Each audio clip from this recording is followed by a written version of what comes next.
عن جابر رضي الله عنه قال قال رسول الله صلى الله عليه وسلم من أكل من هذه الشجرة المنتنة فلا يقربن مسجدنا فإن الملائكة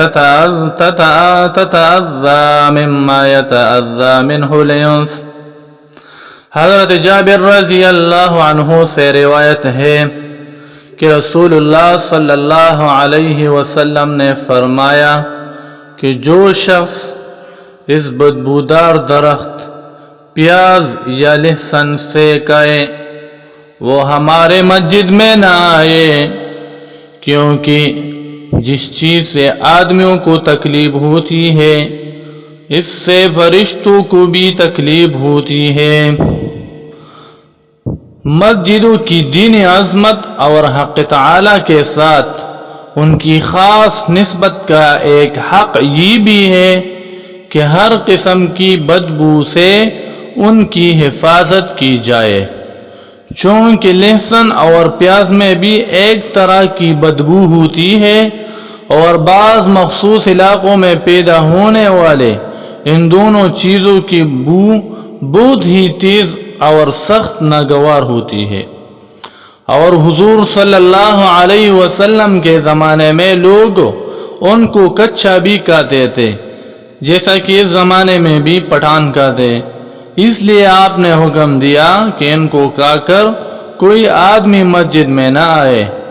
اور اس کی وجہ بیان کرتے ہوئے آپ نے فرمایا کہ جس سے سلیم الطبع آدمیوں کو اذیت ہوتی ہے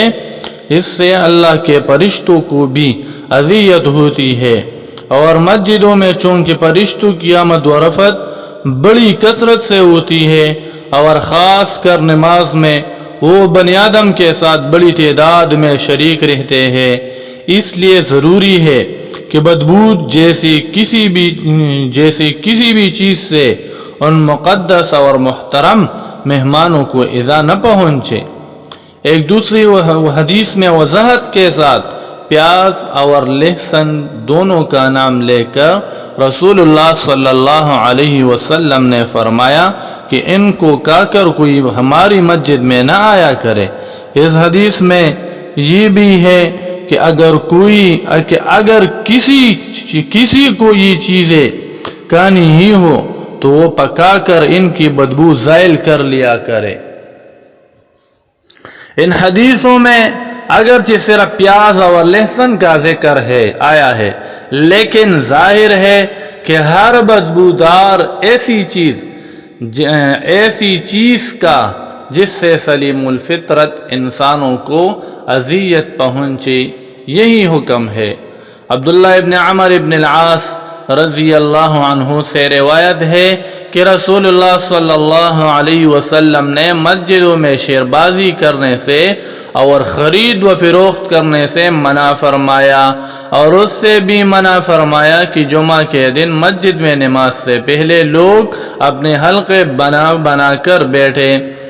مسجدوں کی دین عظمت کا یہ بھی حق ہے کہ جو مشغلے اللہ کی عبادت سے اور دین سے قریبی تعلق نہ رکھتے ہو وہ اگرچہ اپنی ذات اور اصل کے اعتبار سے جائز ہو، خواہ کاروباری ہو جیسے تجارت سوداگری، یا تفریحی ہو جیسے مشاعرے اور ادبی مجلسیں، مسجدیں ان کے لیے استعمال نہ کی جائے۔ مسجد میں شیر بازی اور خرید و فروخت کی ممانعت کی بنیاد یہی ہے۔ حدیث کا آخری جز جو جمعہ کے دن سے متعلق ہے اس کا منشا اور مطلب بظاہر یہ ہے کہ جو لوگ جمعہ کے دن نماز کے لیے پہلے سے مسجد پہنچ جائے، جس کی خود حدیثوں میں ترغیب دی گئی ہے، ان کو چاہیے کہ وہ نماز تک یسوعی کے ساتھ ذکر و عبادت اور دعا جیسے اشغال میں مشغول رہے، اپنے الگ الگ حلقے اور مجلسیں قائم نہ کرے۔ حضرت واصلہ رضی اللہ عنہ سے روایت ہے کہ رسول اللہ صلی اللہ علیہ وسلم نے فرمایا، تم اپنے مسجدوں سے دور اور الگ رکھو اپنے چھوٹے بچوں کو اور دیوانوں کو، ان کو مسجدوں میں نہ آنے دو، اور اسی طرح مسجدوں سے الگ اور دور رکھو اپنی خرید و فروخت کو، اور اپنے باہمی جھگڑوں کو، اور اپنے شور و شغب کو، اور حدوں کے قائم کرنے کو، اور تلواروں کو نیاموں سے نکلنے کو، یعنی ان میں سے کوئی بات بھی مسجدوں کی حدود میں نہ ہو۔ یہ سب باتیں مسجد کے تقدس اور احترام کے خلاف ہے۔ حضرت حسن بصری سے روایت ہے کہ رسول اللہ صلی اللہ علیہ وسلم نے فرمایا، ایک زمانہ ایسا آئے گا کہ مسجدوں میں لوگوں کی بات چیت اپنی دنیاوی معاملات میں ہوا کریں گے، تمہیں چاہیے کہ ان لوگوں کے پاس بھی نہ بیٹھو، اللہ کو ان لوگوں سے کوئی سروکار نہیں۔ مسجد چونکہ خانہ خدا ہے، اس لیے اس کے ادب کا یہ بھی تقاضا ہے کہ اس میں ایسی باتیں نہ کی جائے جن کا اللہ کی رضا طلبی سے اور دین سے کوئی تعلق نہ ہو۔ ہاں، مسلمانوں کے اجتماعی اور ملی مسائل کے بارے میں، خواہ ان کا تعلق مسلمانوں کی زندگی کے کسی شعبہ سے ہو، ان کے بارے میں مسجدوں میں مشورے کیے جا سکتے ہیں،